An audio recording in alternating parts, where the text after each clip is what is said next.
James Ernest, Gruel and Truth Radio Network, here with American podcaster, former professional wrestling booker, manager, and occasionally wrestler, Jim Cornette.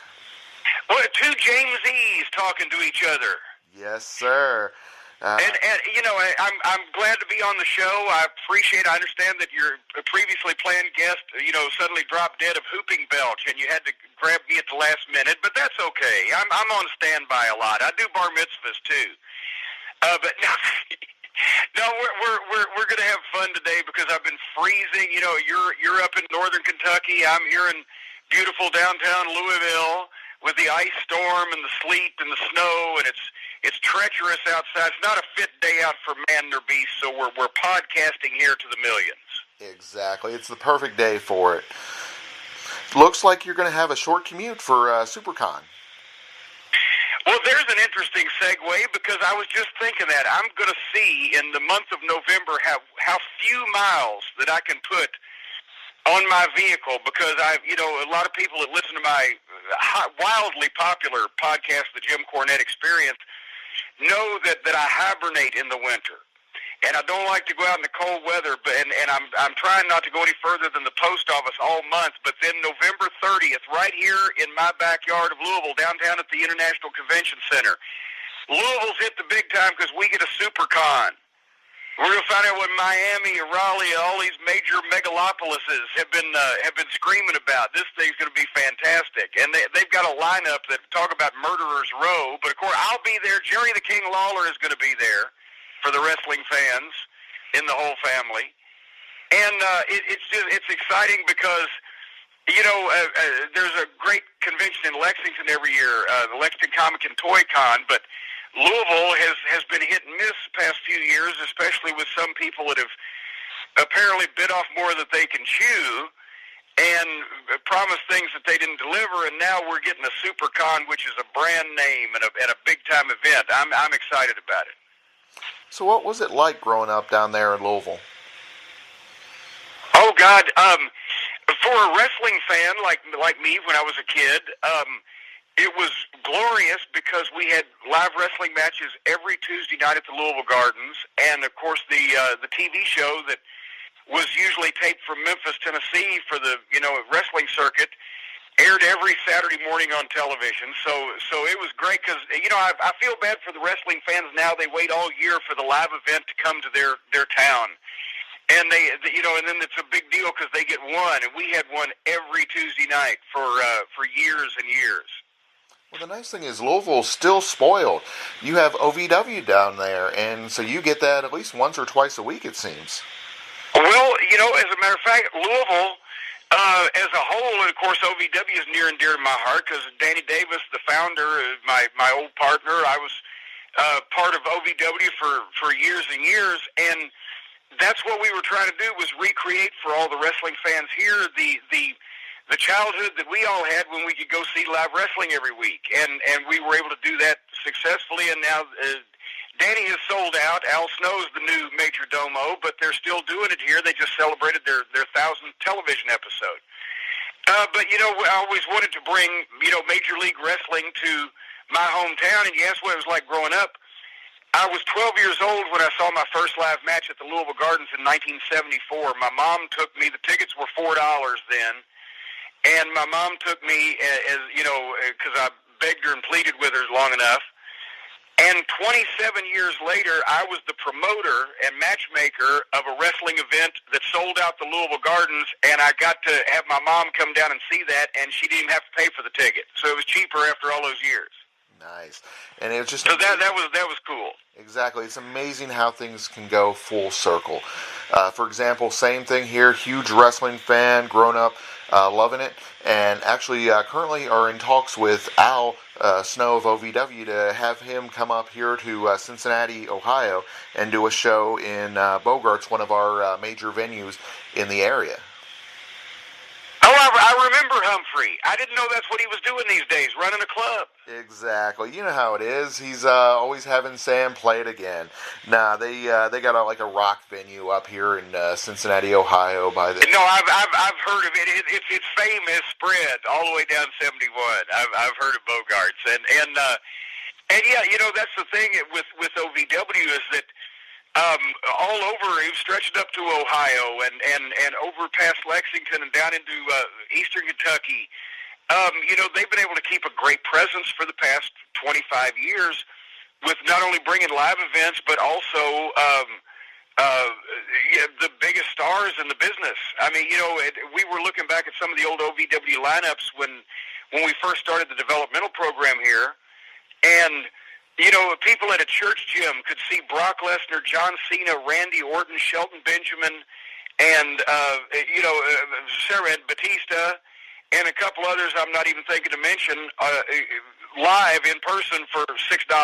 It was insane. Corey, that was before all those people had achieved their fame, but what a great class we had. Oh, that is amazing. I mean, yeah, just like you said, the legends that have went through OVW over the years, and just the opportunity that fans have had to see them, and some of the legends that are currently in, or future legends that are in OVW now. So yeah, there's a lot of great opportunities for fans to get to see live professional wrestling in Louisville, Kentucky. Well, and of course I can't believe that anybody has not already ordered from JimCornette.com, which, by the way, I am doing my holiday merchandise sale now. The $9 Classic Wrestling DVD sale is so popular. But if you've ordered my book, Tuesday Night at the Gardens, it's a history of pro wrestling in Louisville from the start of the 20th century all the way up through the mid-'70s, the glory period of Jerry Jarrett reopening Louisville, which had gone dark and had no live wrestling, and bringing the Tennessee talent in. But Louisville, going back to it was the first time that Strangler Lewis stepped in a ring as Strangler Lewis was in Louisville, Kentucky in like 1913. And Louisville's been a historic wrestling city for out of the St. Louis office in the 40s, out of the Indianapolis office in the 50s and 60s, and then Tennessee in the 70s. And every great star at the Louisville Gardens, from Strangler Lewis through Buddy Rogers, through Ric Flair, finally up to John Cena, has appeared live in the Louisville Gardens. Of course, now they're using the gardens to store office equipment for the county. It's a shame, but it's a historic building, but they're using it as a giant U-store. So I wish somebody would come in and revamp it. Get some of your people on that. I know you've got connections with this program, James. Get some of your people on that, and they can renovate the Louisville Gardens, make it a show place for athletics again. That would be great. I'll look into that.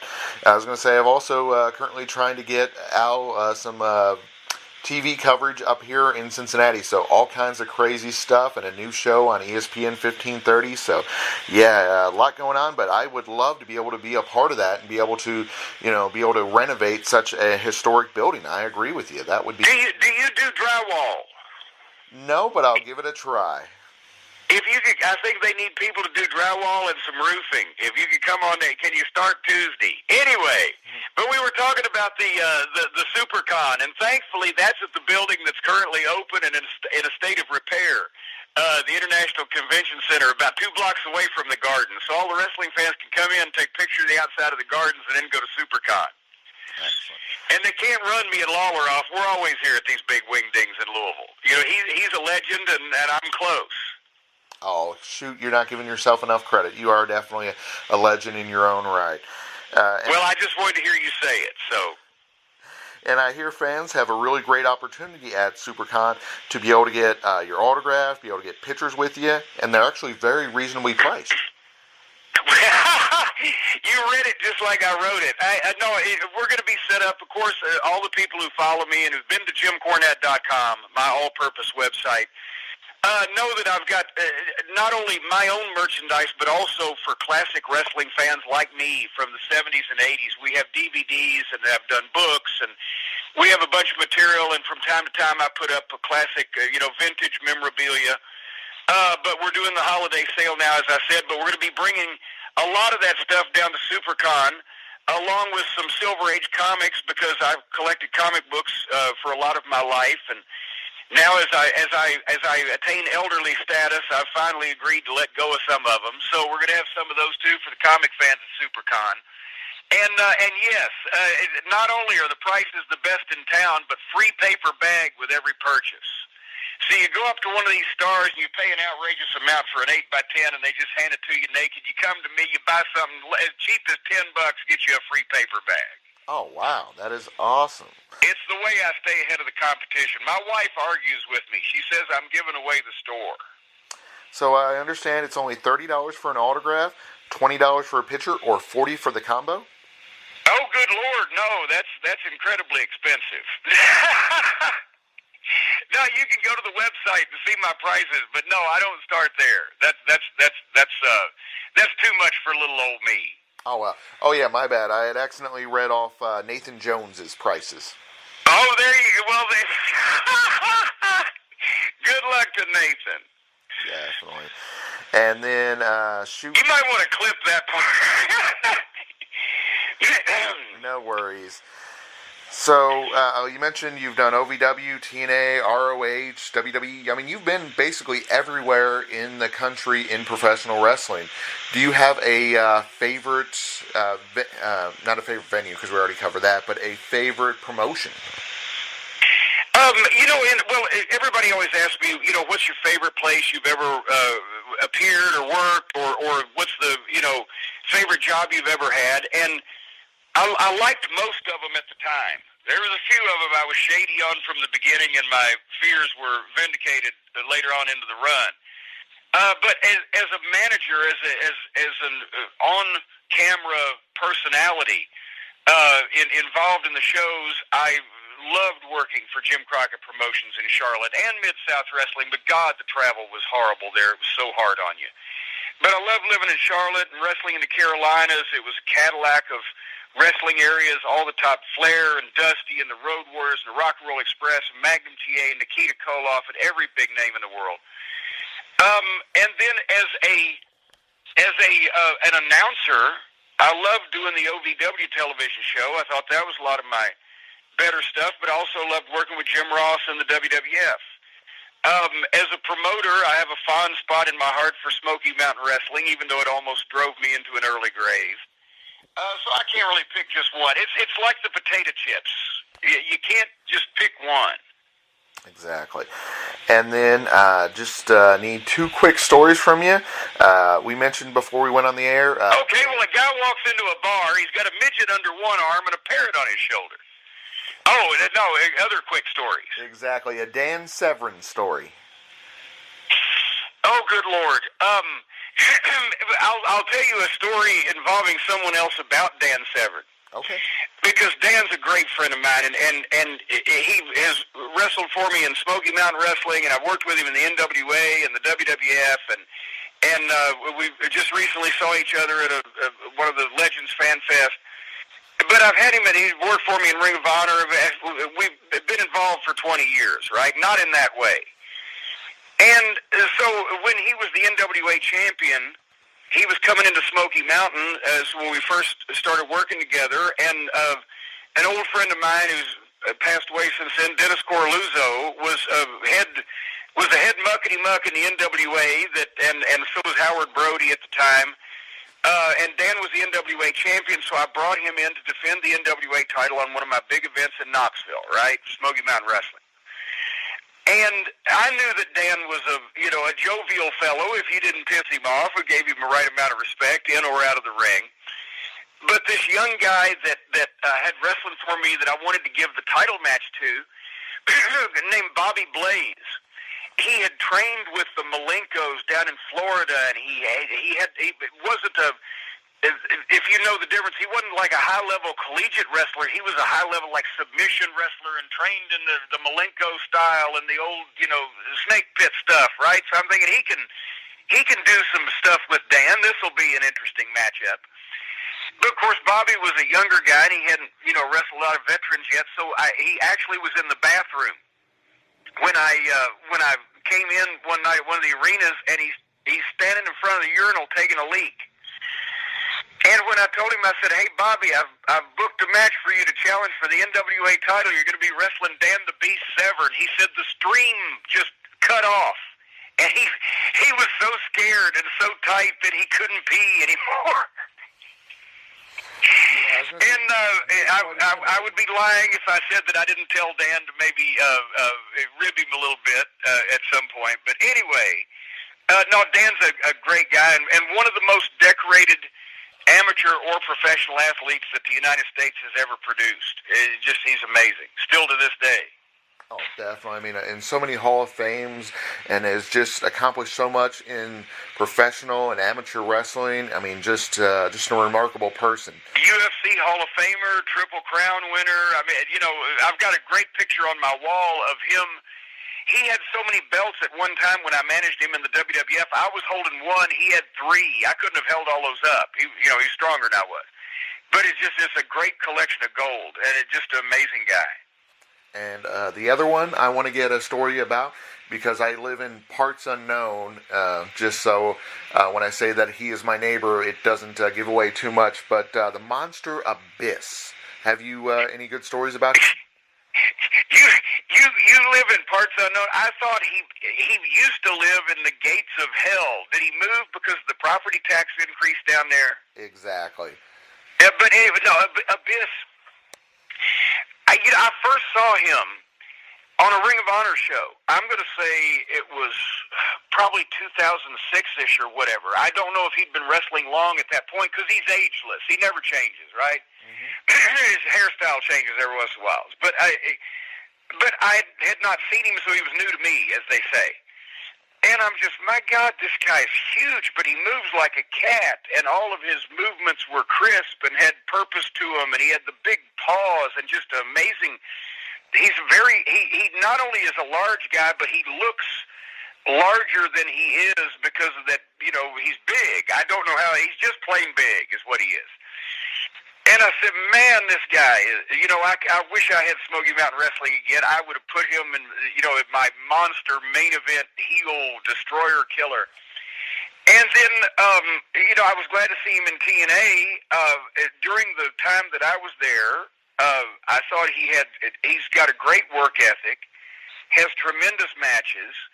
He's amazingly athletic, like I said, for a guy that size. And I thought the only thing is he pretty much did everything to his body or allowed things to be done or had things done against his will or just blundered into things to where I felt bad for him in the same way as I told Mick Foley I felt bad for him when he was Dude Love, Mick was, short side story. And he came up to me one time, he said, Corny, I feel like I'm cheating the fans because Dude Love doesn't take the big bumps or do the wild stuff. I said, Cactus. I said, they like you so much now that they cringe when that stuff happens to you. I believe you can get away with less of it because their feelings are hurt. And I think with Abyss, he was in such matches and such stipulations where he got set on fire and everything. I think people started cringing a little bit. But I love him, and he's always got a big smile on his face when I see him. Oh, yeah, he is such a nice, happy-go-lucky fella, which is so ironic with, his on-screen personality being so evil and so scary. But, really great fella. And just, finally got his just due, went into TNA's Hall of Fame after so many years. I believe he's the only one. Yes, he was indicted inducted just this past year, right? Exactly. An honor that he definitely deserves. And before I let you go, I just want to cover the SuperCon one more time. That way fans know when it is and all the details, and then if you're going to be part of any panels. Well, as a matter of fact, and that schedule is TBA, as they say, but I have agreed to do a panel, and we'll be letting everybody know. I'm going to be there all 3 days, start to finish. Friday, Saturday, and Sunday, November 30th through December 2nd. I know that Jerry the King Lawler is going to be there as well. I know they're going to have some amazing guests from all forms of pop culture and entertainment. And you got the website there, don't you? Exactly. What is it? It is LouisvilleSuperCon.com. That's what I thought it was, but I wanted to make sure. LouisvilleSuperCon.com. And they have the list of guests and what's going on. But it's going to be a big wing ding at the International Convention Center. They've been renovating that place. I think they made it bigger just for this. So we're going to have fun. It's the weekend after Thanksgiving, so you don't have to worry about getting out in a bunch of crazy Walmart shopper traffic. Exactly. It's not Thanksgiving weekend. It's November 28th through December 2nd, and but I'll be there all 3 days, shaking hands and kissing babies, preferably babies between the ages of 18 and 45. Sounds great. Thank you, Jim, for being on our show today. Before you go, could you plug your website one more time? Well, of course, it's JimCornette.com, and for heaven's sake, if you can't spell Cornette, Cornette, my grandfather put an E on the end of the name about 125 years ago because he got mad at the rest of the family. But anyway, JimCornette.com, the holiday merchandise sale, everything can be yours. It's cheap, it's fun, it's good for you, and it's good for the wrestling fan and the family. And I'll see everybody live at SuperCon. Sounds great. Thank you, Jim. Thank you, James.